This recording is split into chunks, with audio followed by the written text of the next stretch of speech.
జిల్లా మంథని నియోజకవర్గం దేశంలో తెలంగాణ రాష్ట్రంలో మహనీయులకు కులాలు మతాలు పార్టీలు ఉండవనేది నియోజకవర్గంలో 2014లో తాను ఎమ్మెల్యే అయిన తర్వాత చేసి చూపించిన చరిత్ర తనకే దక్కిందని మంథని మాజీ ఎమ్మెల్యే పుట్ట మధుకర్ అన్నారు.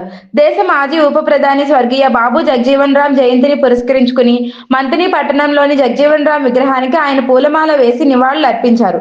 ఈ సందర్భంగా వారు మాట్లాడుతూ భారతదేశంలో కావచ్చు, ముఖ్యంగా తెలంగాణ రాష్ట్రంలో కావచ్చు, మహనీయులకు కులాలు మతాలు పార్టీలు ఉండవనేది మంథని నియోజకవర్గ కేంద్రంలో మంథని నియోజకవర్గం అంతా కూడా 2014లో మేము ఎమ్మెల్యే అయిన తర్వాత తెలంగాణ రాష్ట్రం సిద్ధించిన తర్వాత దాన్ని చేసి చూపించిన చరిత్ర ఇవాళ మంథని మట్టిబిడ్డగా మాకే దక్కిందనే విషయాన్ని ఈ సందర్భంగా పూజ్యులు మహనీయులు దళితుల ఆరాధ్య దైవమైనటువంటి బాబు జగజీవన్ రామ్ గారి విగ్రహాన్ని ఆవిష్కరించి ఆ రోజు కాంగ్రెస్ పార్టీ ప్రభుత్వంలో ఉన్నప్పటికీ ఆయన దళితుల కోసం దళితుల ఆకలి తీర్చడానికి కోసం బాబాసాహెబ్ భీమ్రావ్ అంబేద్కర్ గారు రాసించినటువంటి రాజ్యాంగాన్ని పుణికిపుచ్చుకొని దాంట్లో అవకాశాన్ని తీసుకొని ఆ రోజు అనేక విషయాలలో రాజ్యాంగాన్ని అనుసరించి ఆకలి తీర్చినటువంటి మహనీయునిగా చూసి ఆయన విగ్రహాన్ని కూడా పెట్టించడం జరిగింది.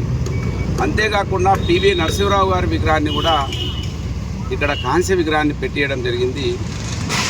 దీన్ని ఈరోజు వరకు కూడా కాంగ్రెస్ పార్టీ మంథని నియోజకవర్గంలో మంథని శాసనసభ్యులు గమనించకుండా ఈ విగ్రహాలను ఇవాళ కూడా అపహాస్యం చేస్తూ ఇది పుట్టమదు పెట్టిండు, దీన్ని మనం ముట్టొద్దు, దీన్ని తాకొద్దు అని వాళ్ళ ఆదేశాలు ఇచ్చి అదే మంథని ఎమ్మెల్యే ఎన్నికల ముందు మాత్రం మేము పెట్టిన విగ్రహాన్ని అయినప్పటికీ ఎన్నికల కోసం వాడుకోవాలని ఇక్కడ టెంట్ వేసి ఆ కాంగ్రెస్ పార్టీలో ఉన్నటువంటి దళిత బిడ్డల్ని మా మీదికి ఉసికొలిపి గొడవ చేయించినటువంటి చరిత్ర వాళ్ళ మంత్రిలో చర్చ జరుగుతూ ఉన్నది.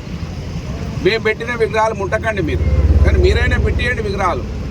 వాళ్ళ 14-15 నెలలు అయిపోయింది, ఒక్క మహనీయుని విగ్రహాన్ని కూడా ఇక్కడ మళ్ళీ ఎక్కడ కూడా ప్రతిష్ఠించడం లేదు, వారి యొక్క చరిత్రను చెప్పడం లేదు. కనుక ఈ నియోజకవర్గంలో ఇది మహనీయుల మాసం. ఇవాళ మహనీయుల మాసంలో మేము గత సంవత్సరంలో ఏదైతే అంటే ఎమ్మెల్యే అయినప్పటి నుంచి మొదలుపెట్టినామో, గత సంవత్సరం అయితే ఏదైతే మహనీయుల దీక్షను మేము తీసుకోవడం జరిగింది. చరిత్ర అనే విషయం చాలామందికి అర్థం కాకపోవచ్చు, కానీ ఎంతో కొంతమందికి అర్థమైందని నేను భావిస్తున్నా. ఈ నెలలో 11వ తేదీ నాడు తీసుకుపోయేటువంటి మహనీయుల దీక్షలో కూడా డ్రెస్ కోడ్ తోటి బహుజన బిడ్డలు పాల్గొనాలని, 5 రోజుల పాటు దీక్షలో మీరందరూ కూడా ముందుకు రావాలని విజ్ఞప్తి చేస్తూ మీ అందరికీ బాబు జగజీవన్ రామ్ గారి జన్మదిన శుభాకాంక్షలు. జోహార్ బాబు జగజీవన్ రామ్, జోహార్ బాబు జగజీవన్ రామ్, జై తెలంగాణ.